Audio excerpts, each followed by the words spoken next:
What is your definition of design, Monsieur Eames? One could describe design as a plan for arranging elements to accomplish a particular purpose. Is design an expression of art? I would rather say it's an expression of purpose. It may, if it is good enough, later be judged as art. Is design a craft for industrial purposes? No, but design may be a solution to some industrial problems. What are the boundaries of design? What are the boundaries of problems? Is design a discipline that concerns itself only with one part of the environment? No. Is it a method of general expression? No, it is a method of action. Is design a creation of an individual? No, because to be realistic, one must always recognize the influence of those that have gone before. Is design a creation of a group? Very often. Is there a design ethic? There are always design constraints, and these often imply an ethic. Does design imply the idea of products that are necessarily useful? Yes, even though the use might be very subtle. Is it able to cooperate in the creation of works reserved solely for pleasure? Who would say that pleasure is not useful? Ought form to derive from the analysis of function? The great risk here is that the analysis may be incomplete. Can the computer substitute for the designer?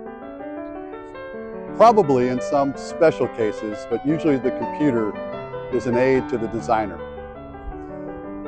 Is design used to modify an old object through new techniques? This is one kind of design problem. Is design used to fit up an existing model so that it is more attractive? One doesn't usually think of design in this way. Is design an element of industrial policy?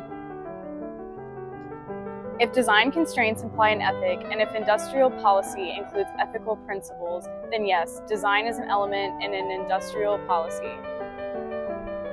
Does the creation of design admit constraint? Design depends largely on constraints. What constraints? The sum of all constraints.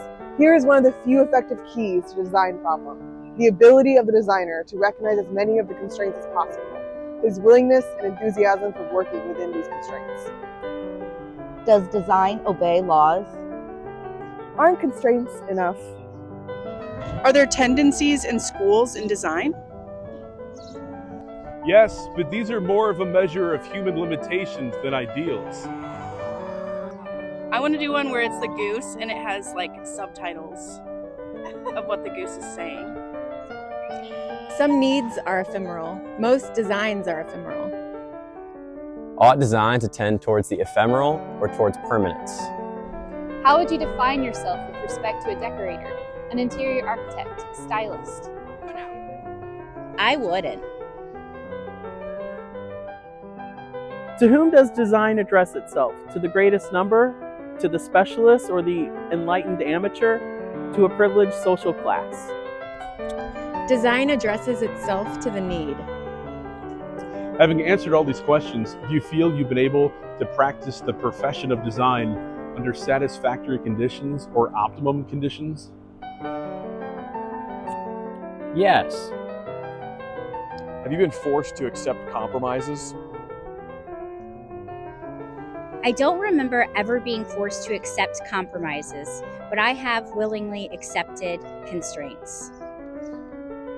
What do you feel is the primary condition for the practice of design and its propagation? A recognition of need. What is the future of design?